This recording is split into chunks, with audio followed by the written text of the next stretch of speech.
Question number 21। Question number 21 में हमको बोला गया है क्या कि मूल बिंदु से बिंदु 2 4 का दूरी बताइए। मूल बिंदु मतलब क्या होता है, तो 0 0 ना, यहां से एक बिंदु और है, क्या चीज दिया हुआ है मेरा, बिंदु का वैल्यू दिया हुआ है मेरा 3 और 4, इसका बीच का दूरी बताना है। तो इतना इक्वल टू क्या होता है, फॉर्मूला आप लोग जानते हैं कि दूरी सूत्र से ए बी इक्वल टू क्या होता है, root under x2 minus x1 का whole square plus y2 minus y1 का होल स्क्वायर। तो वही वाला फॉर्मूला इसमें बैठाएंगे, क्या, रूट अंडर क्या x2 माइनस x1, तो क्या हुआ 3 माइनस 0 का होल स्क्वायर, तो 0 का होल स्क्वायर फिर प्लस y2 माइनस y1 का होल स्क्वायर, तो y2 की जगह 4 माइनस 0 का होल स्क्वायर।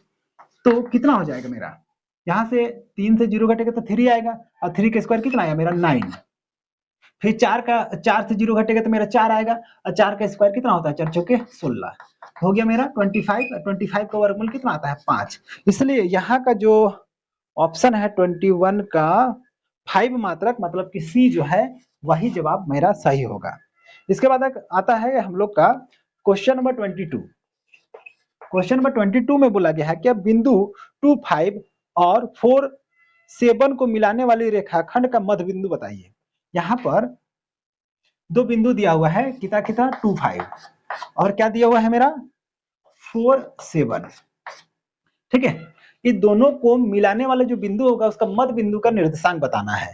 तो मध्य बिंदु के लिए हम लोग स्पेशल केस पढ़े थे कि अगर मध्य बिंदु निकालना है एक्स वाई करके, तो इसके लिए क्या फॉर्मूला पढ़े थे, तो x1 प्लस x2 बाई 2, और एक क्या पढ़े थे y1 प्लस y2 बाई 2। अगर ये वाला फॉर्मूला अगर इसमें लगाइएगा तो जल्दी से आपका आंसर आ जाएगा। तो लगाइए, ये दोनों को जोड़िए और आधा कीजिए, तो इसको और इसको जोड़िए, तो 2 और 4 6 और उसको आधा किए तो 2 और 4 6, उसको आधा किए तो 3, फिर इसको जोड़े तो 7 3 10 2 12, 12 का आधा किए तो 6। तो इसका सही जवाब होगा 3 6। तो 12 में देखिए 3 6 कौन होगा, तो सी नंबर। तो 12 का सॉरी 12 कहते हैं 22 का जो सी नंबर है वो मेरा सही है। अब आइए क्वेश्चन नंबर 23। क्वेश्चन नंबर 23 में हम लोग को एक समीकरण दिया हुआ है, कितना 2 sin a equal to sin 2a, मतलब ये और ये बराबर होगा, कब होगा, तो a का मान हमको अलग अलग लेने के लिए बोला है, 30 डिग्री पर, 45 डिग्री पर, 0 पर, 90 पर। तो इसका सही जवाब होगा 0 पर। 0 पर ही क्यों होगा उसको देखिए, क्योंकि यहाँ अगर हम 0 देंगे तो साइन 0 का वैल्यू होता है मेरा क्या 0, और 0 और 2 गुना होगा तो क्या हो जाएगा, टोटल 0 हो जाएगा। तो ई पद में क्या हो गया मेरा, LHS में क्या होगा 0 आया, इधर डाल के देखिए 0 और 2 0, यहाँ एक जगह 0 लेने बोले ना, तो 0 लीजिएगा, 0 और 2 गुना करेंगे तो 0 डिग्री आ जाएगा, और साइन 0 डिग्री का वैल्यू कितना होता है 0, इसलिए इधर भी 0। तो जब हम a इक्वल टू 0 डिग्री लिए उस समय इधर भी 0 आया, इधर भी 0 आया, मतलब 0 डिग्री जो है वो दोनों साइड सेटिस्फाई कर रहा है, इसलिए इसका सही जवाब होगा 0 डिग्री वाला। कहने का मतलब सी नंबर इसका सही है। यहां तक हो गया। अब देखिए यहाँ पर क्वेश्चन नंबर 24, क्वेश्चन में मेरा 24 में दिया गया है क्या, उसको देखिए, कोस 48 डिग्री माइनस साइन 42 डिग्री, इतना का मान बताने के लिए बोला था, ठीक है। तो इतना का मान कितना होगा ये हमको बताना है। तो इसमें क्या करेंगे हम लोग, इसको फार्मूला में तोड़ेंगे यहाँ पर कि 90 के रूप में इसको 48 जो है ना, 48 48 जो है इसको हमको 90 के रूप में लिखना है। तो क्या करेंगे, इसमें अगर हम 42 घटा देंगे तो ये 48 ही ना आएगा, इसका वैल्यू 48 आएगा। इसलिए अगर हम कोस 48 लिखे या कोस 90 माइनस 42 लिखे, एक ही बात है, मीनिंग ये वाला और ये वाला सेम है। तो ये अपना रूप चेंज करके यहाँ आ गया, बाकी इसको जैसा का तैसा उतारिए, साइन 42। अब हम लोग के पास फार्मूला है कि cos 90 degree minus theta equal to क्या होता है मेरा साइन थीटा, इसलिए यहाँ पर हो गया मेरा साइन थीटा, थीटा की जगह कितना है मेरा 42 डिग्री, फिर इधर का माइनस अपना रहेगा साइन 42 डिग्री। अब दोनों तो सेम है, इसलिए ये दोनों कट करके आ जाता है मेरा 0, इसलिए इसका 0 वाला जो ऑप्शन होगा वो सही होगा। इसलिए 24 जो है इसका मेरा बी नंबर सही होगा। अब आइए 25 जो है वो देखिए कितना है मेरा, क्वेश्चन नंबर 25 यहां लिख देते हैं, थोड़ा जगह बचाते हैं, है ना। तो यहां पर दिया हुआ है मेरा कि साइन क्या दिया हुआ है मेरा, साइन दिया हुआ है। साइन कितना degree, sine sine A equal to दिया हुआ है मेरा 3/5। तो हमको पूछा गया है क्या, तो कोस ए का मान क्या होगा। तो हम लोग जानते हैं क्या कि साइन स्क्वायर थीटा या तो A plus cos square A equal to कितना होता है मेरा 1। तो अगर हमको कोस वहां से बचाएंगे तो कोस ए इक्वल टू कितना हो जाएगा, पहले इसको भेजेंगे उधर, तो 1 माइनस साइन स्क्वायर ए होगा। उसके बाद क्या करना है, अच्छा ये स्क्वायर में है ना, तो इस स्क्वायर को भी उधर भेजना है, तो रूट बनेगा कि नहीं, तो रूट में तो कोस, यहां से कोस केवल बचाएंगे, तो ये पहले इधर गया स्क्वायर इधर गया, रूट बन गया, तो मेरा root under 1 minus sine square A होगा। तो इस हिसाब से मेरा 1/1 माइनस साइन स्क्वायर, साइन का वैल्यू कितना है 3/5, तो उसको यहाँ पर डाल देंगे 3/5 का होल स्क्वायर का होल बाई 1/1 माइनस 3 का स्क्वायर कितना होता है 3 3 9, ये 5 का स्क्वायर 5 25, तो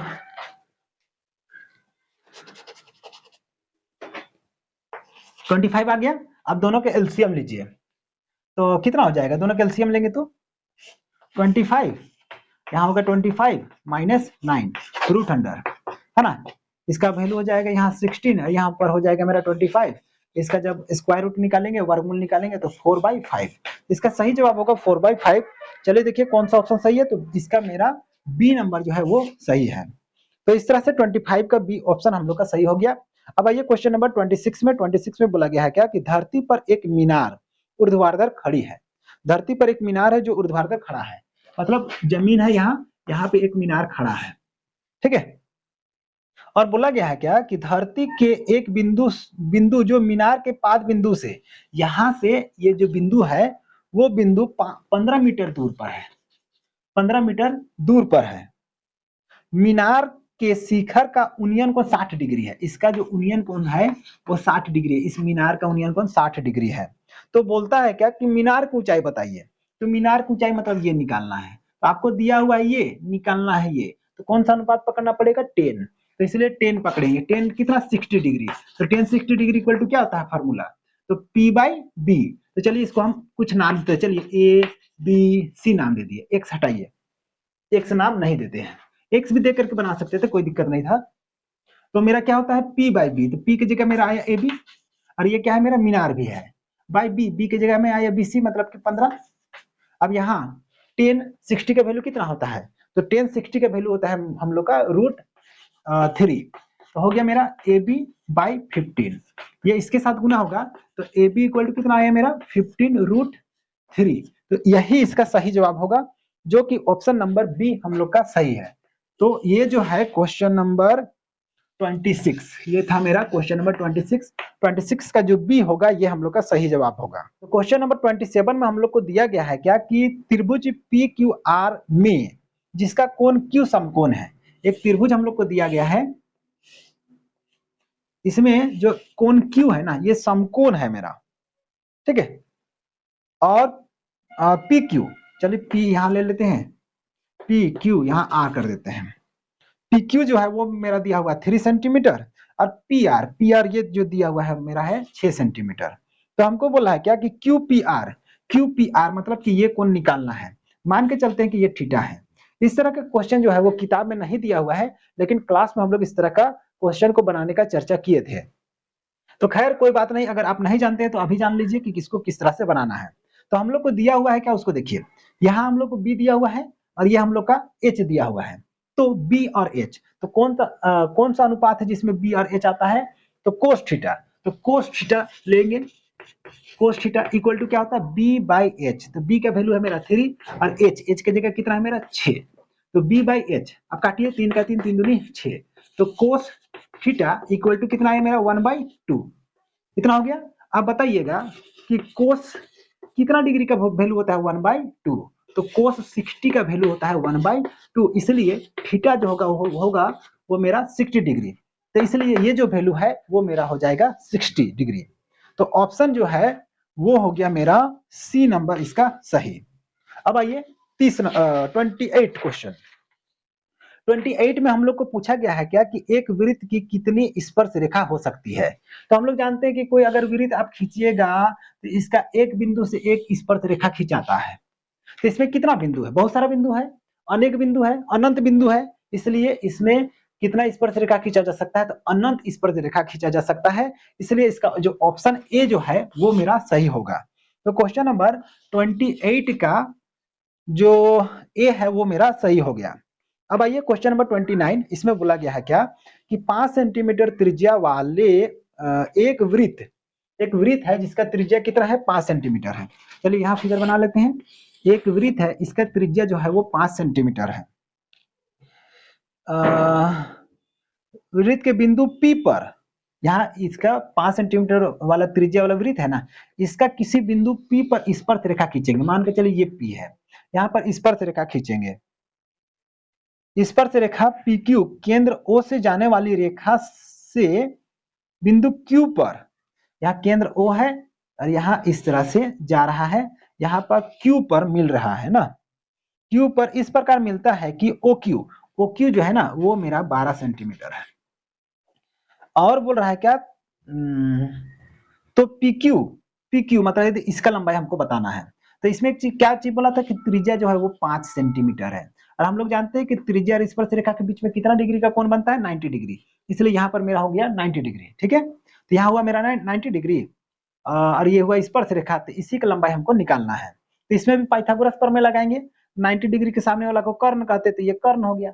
तो पाइथागोरस जब थ्योरम लगाएंगे तो क्या होता है कि इसका जब स्क्वायर करेंगे तो वो इसका स्क्वायर और इसका स्क्वायर के योग के बराबर होता है। ठीक है, तो अगर हमको ये निकालना है, PQ निकालना है तो क्या होगा? तो इसका स्क्वायर से इसका स्क्वायर को घटाएंगे और वर्गमूल निकाल लेंगे, मतलब रूट अंडर करेंगे किसका? तो 12 का स्क्वायर माइनस 5 का स्क्वायर। तो 12 का स्क्वायर कितना होता है मेरा? 144 होता है, और 5 का स्क्वायर 25 होता है। घटा लेंगे तो कितना हो जाएगा? यहाँ 5 4 9 तो 9, और यहाँ हो गया मेरा हो गया 3 में से 2 गया तो 1, अरे सॉरी यहाँ हो गया 14 में से 5 हमको घटाना है, तो 5 4 9 ये तो ठीक है। यहाँ हो गया 3 में से 2 घटाए तो 1 ठीक है, फिर ये 1, तो 119 इसका सही जवाब होगा, रूट अंडर। तो इसलिए इसका जो डी नंबर है वो हम लोग का सही हो गया। अब इसके बाद आता है क्वेश्चन नंबर 30। क्वेश्चन नंबर 30 में बोला गया है क्या कि टीपी और टीक्यू केंद्र ओ वाले किसी वृत्त पर 2 स्पर्श रेखा है। एक वृत्त बनाना है हम लोग को, चलिए कहाँ बना ले, चलिए यहाँ बना देते हैं। एक वृत्त है, इस पर 2 स्पर्श रेखा है, क्या क्या? टीपी और टीक्यू, मतलब टी यहाँ होगा, पी यहाँ होगा, क्यू यहाँ होगा।